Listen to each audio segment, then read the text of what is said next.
thank the good Lord, I had him on my side that day. She struck, she bit. I was able to grab her head, and I don't know if it's how I pushed it forward and pulled her off or what, because all their teeth are recurved, like fish hooks almost, kind of. Got her right off of me. Grabbed her head, pushed her off of me. She didn't latch on. She was trying to bite again. Maybe that's, she didn't think she had a good bite, and she was trying to re-grip. But I got lucky. Now I have her head. I'm bit. I'm spraying blood all over the Everglades, but I have her head. So now my main thing is controlling her without exerting myself too much. Because every time I'm doing anything, I mean, it's I've never seen blood come out of my body like this. You know, really. My heart's pounding, adrenaline's going, and my main thing is just to stay calm. I don't think I'm necessarily going to bleed to death. I mean, the amount of blood I'm seeing across my mind, but I really don't think I'm going to bleed to death. I'm worried about blacking out from blood loss, the heat, exerting myself. What's this snake going to do if I black out? It's going to wrap around me. It's going to kill me, 100%. You know, I don't think it'd necessarily be able to swallow me and eat me, maybe, but it could definitely kill me. So I'm really trying to control my heart rate, trying not to exert myself. The snake's biting at me, you know, going nuts. You can see the video on my YouTube where I'm just covered in blood. And I have a snake bag with me to put whatever snake I was planning on catching in the bag. This snake is way too big for that bag.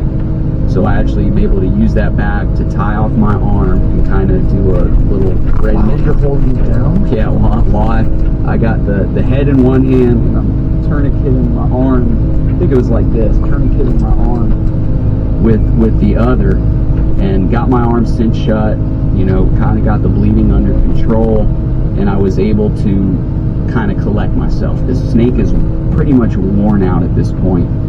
She's cold-blooded, so they gas out after about a 10-minute fight. She's like a limp noodle. So I'm kind of just laying on her, catching my breath. Now I got to get her back to my boat where I can put a bullet in her head. Because I don't just walk around out there with a gun. All these snakes I catch alive, put them in a bag, and it's just easier to not have a gun on me. Jesus. And why would it be so hard to have a gun right there? Well, I'm literally crawling through cane and sawgrass, and it gets snagged. You can lose a gun very easily, and it's just it's in the way. And 99.9% of the time, I'm not going to need one. And especially me, I'm the kind of guy where if I come across a 30-foot snake, you know, which pythons don't get that big. Say I come across a 30-foot snake, something crazy, I ain't shooting it. I want to catch it. You know, that's what I'm all about. Oh my God, this is you after this thing bit you. Yeah, this is right where I'm getting ready to try to tourniquet my arm. Holy shit, man! And you're filming this. Yeah, I got my shoulder cam on, and then I put a GoPro on the ground. This is wild. And you know, normally I don't always get great. I mean, I get pretty good footage with my cell phone, my shoulder cam, but like I was set up this day, and I knew I had my GoPro running when this thing bit me. Are you cinching up at the top of your arm, above the wound? Above the wound. Above the wound. Yep, above the wound. And you know, to be honest with you, the first thought that went through my mind when that thing bit me, and I have all these cameras going, and I see all this blood, is this video is definitely going viral. just don't die. It would really go viral if you died. Yeah, I'm sure it would have. Yeah, found GoPro footage. So now you have to carry this thing out while you're holding onto its head. Yeah, wow, she really is like a limp noodle. While it's still alive. She really is like a limp noodle. Yeah, she's gassed out. She is done. That's insane. She is done. Wow. That's man shit right there, son. Not a lot of human beings are capable of doing that and just keeping it together. It's creeping me out just watching you hold on to that thing as you're walking through the woods with it. What I think it is more than anything, and you know, I hate to kind of take away from myself, but it's what we're taught as kids. You know, we're taught to be fearful of snakes, that they're this evil, dangerous thing. And I can't tell you, I think that's why I've been so successful on social media, is these people, they just freak out watching these snakes. You know, they can't believe it, and it's not really that crazy. It's really not. I think you're just used to them. I think they're really fucking crazy. There's a reason why they're only in one state like this. Look at the size of that thing, man. That thing's enormous, and they eat alligators. Oh yeah, I think they would eat you. I've really rescued 3 alligators from Peat. Wow. That's actually how I started my social media. Is I made the news, went kind of viral for rescuing an alligator from a python. I had a guy out on a guided hunt with me. He recorded it, videotaped it, and it, you know, made the news. And a local clothing brand, Flowgrown in Florida, made my Instagram, made my social media, and was like, dude, you gotta start using it. You know, we'll send you clothes. And that's really how it all got started. That's crazy. That's how it got started. That's amazing. Look at these things. And I actually, this was the smallest of the 3 I've rescued. It was the 3rd one that we finally got on video, because I never used to really record anything.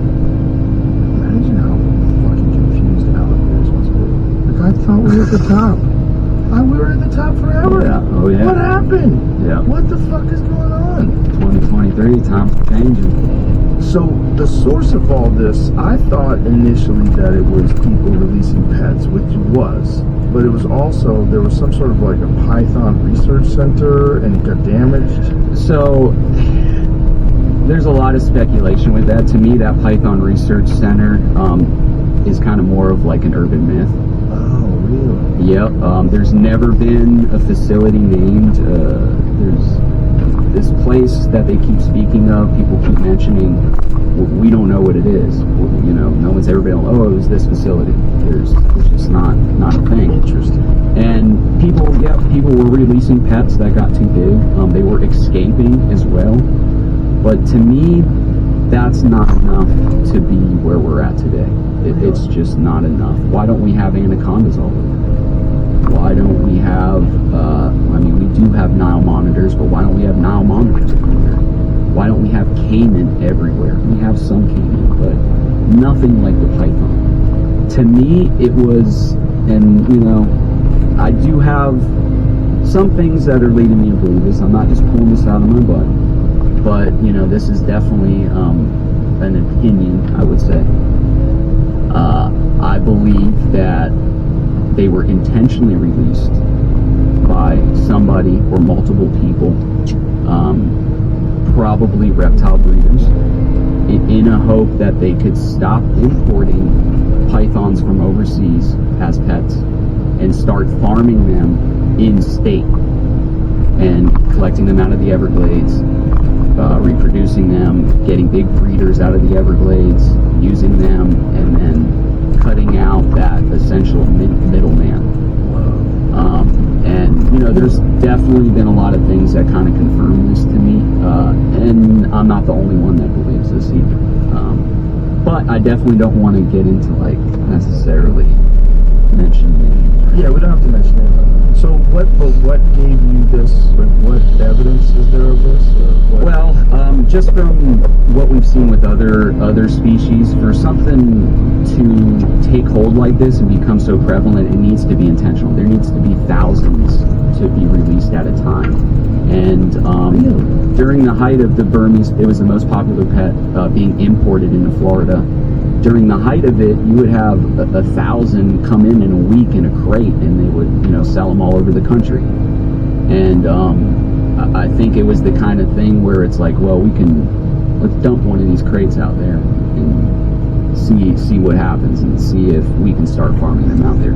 These people, I've even just hear how they talk about the python problem in Florida, and it's I don't know, there's definitely something to it. And just how do they talk about it? Kind of defending it, almost, you know, like, oh, leave the pythons alone. What? Yes. Who does that? Different old school breeders that old reptile importers like the kind of some of the founding fathers of it, the exotic pet trade in Florida. Dude, I think they're just uncovering a giant conspiracy. Yeah, well, it is for sure. Somebody needs to do it. People are actually responsible for this. Yeah, and well, there have been people caught. There have been people caught, and I may be wrong on this, but I believe the guy was given like life in prison or something crazy. But I think it was on the West Coast. He was caught. It was a sting operation when they have surveillance, him dumping hundreds and hundreds of reptiles into. I don't know if it was the Everglades. I think it was maybe probably the western side of the Everglades Conservancy area. And everything from chameleons, tegus, monitors, pythons, all kind of different species. Why was he doing that? Aren't they valuable? Yep. But what we're seeing in the state is people doing that to farm them, especially with chameleons. People will go out and they'll dump maybe 50 chameleons into an area in a specific tree more often. And then they'll come back a year or two later and there's a huge population of them. And then they go out and pick them, and then they sell them for $50 to $100 each. You could go out and make $3,000 in a night just from a couple $100 of chameleons you put out there, a year ago or so. And it's become, a business. And there's right and wrong ways to go about things. By no way am I knocking the reptile trade or anything like that. As a kid, I grew up with 20 different reptiles as pets and breeding them and selling them as pets. There's nothing wrong with that. There's a right and wrong way with anything, like owning a gun or anything else. We shouldn't necessarily make these animals illegal, because what we've seen when just recently they've made iguanas and tegus illegal in Florida to own as pets. And we're seeing people dump their pets because FWC has been going around, and they said they wouldn't, but they've been going around and actually euthanizing people's pets. And to someone that, this iguana or this python even, or anything, to a lot of people it's like a dog. It's like someone killing your dog. It really is. And they would much rather turn it loose and give it the chance to survive than to have it euthanized. And then what you're left with is irresponsible pet owners. You're left with people that are breaking the law to own these animals, probably don't have proper enclosures, probably don't take good care of them, and probably would just release them when they're done. So you take all of the good away and you're left with the bad, when instead we should put regulations in place, proper regulations, where people then are forced to house these animals correctly. And the problem is no longer pet iguanas or pet pythons. It's wild breeding animals. And when they made these iguanas illegal just this past year, they've now stopped all of that free management we had of people coming from all over the country, coming to Florida, catching these iguanas, catching these tegus, taking them out of the state and selling them where they can't survive anyway because it's too cold. And it was helping us. It was helping control these populations. Now all of that is gone. You're not allowed to do that anymore. And this year in particular, I'm seeing more baby iguanas than I ever have in my entire life. So that was the primary way that they were regulating, or that they were controlling the population size? Was people coming in and grabbing them? No, that's not the primary way, but that was a huge way.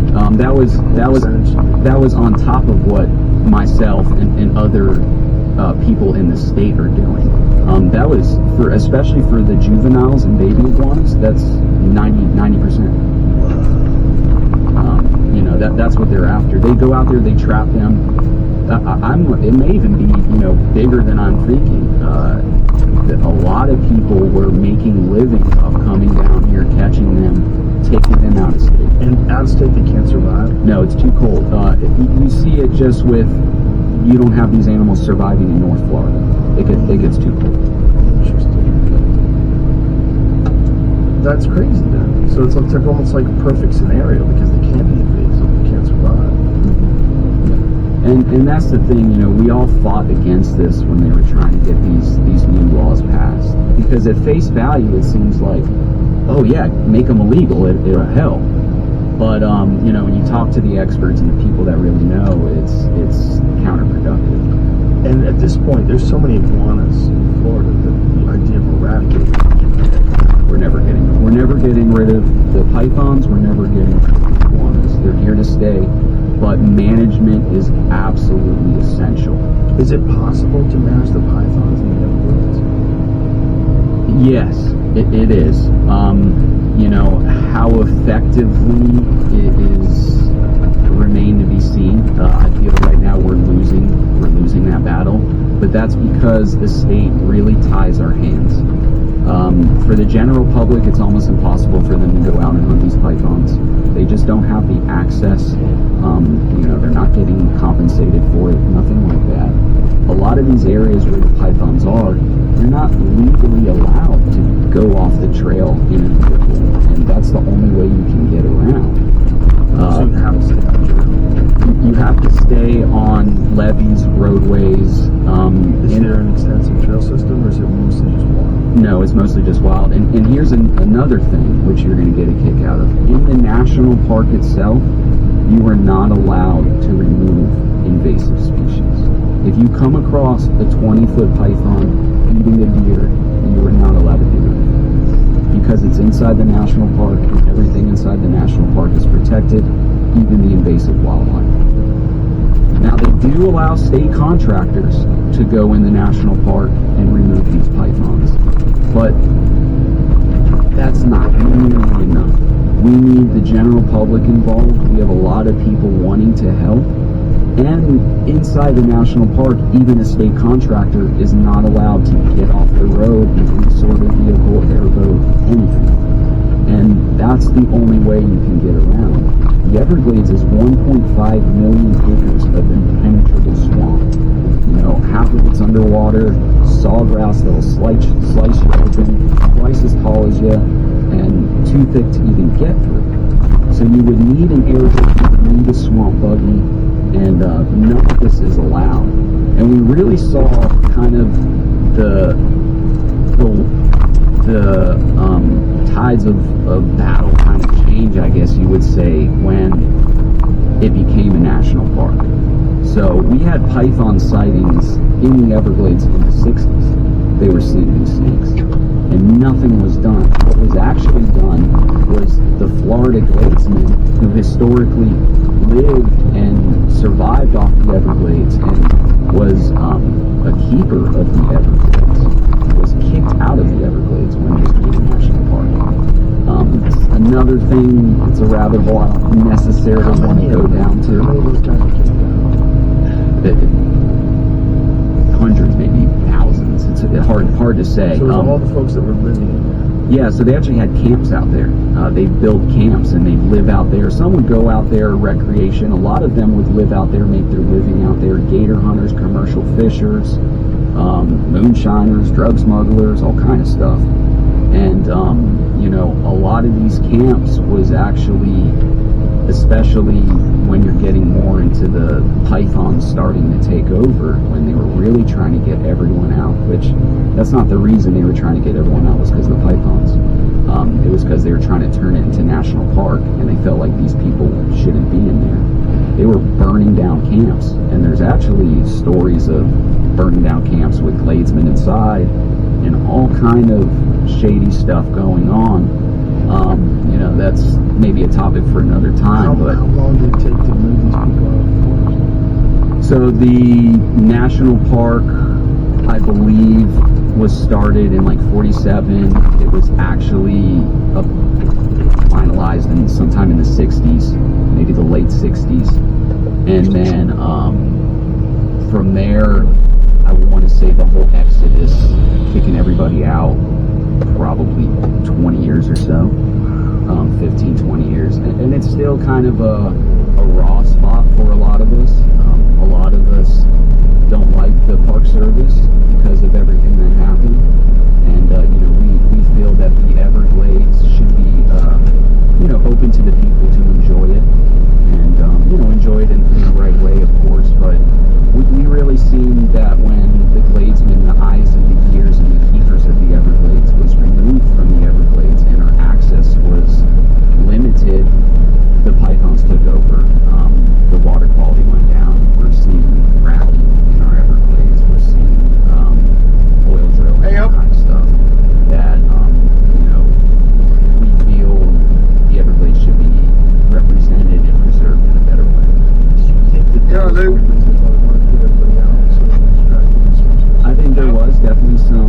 going to take 10 minutes because it's 1:15 and I want my sandwich. I work closely with a lot of these state departments, you know, so I'm not. I've not seen them for a while, so they may have actually gone because they said they were going to go to the other team. They're going to try and get this 4-axle floating wagon.